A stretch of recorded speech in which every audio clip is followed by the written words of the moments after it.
Well, it's rather interesting that they're just now confirming that China has laid claim to the world's largest hole.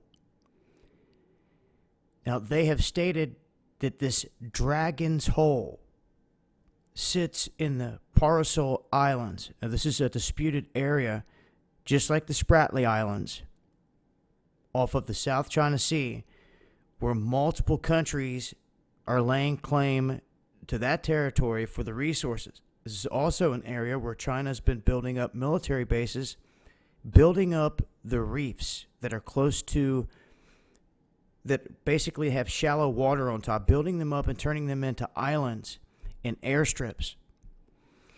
What's interesting is this has been there for some time, and I believe the last hole was like 600 or 700 feet deep. It says it right here. Dean's Blue Hole in the Bahamas was 663 foot deep, and it's well known.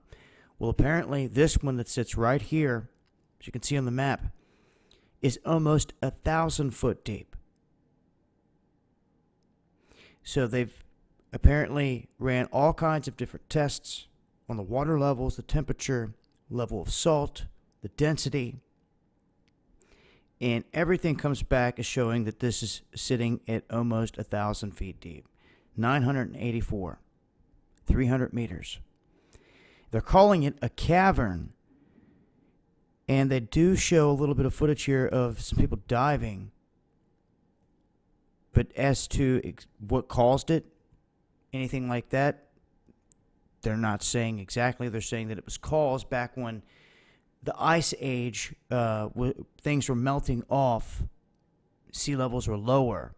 And I guess they're saying somewhere in that process, this is how it was formed and now filled with water.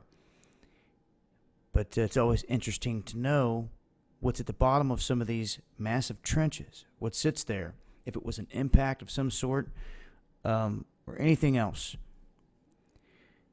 But this is the word right now. China laying claim to the world's largest hole in an area that is filled with military presence.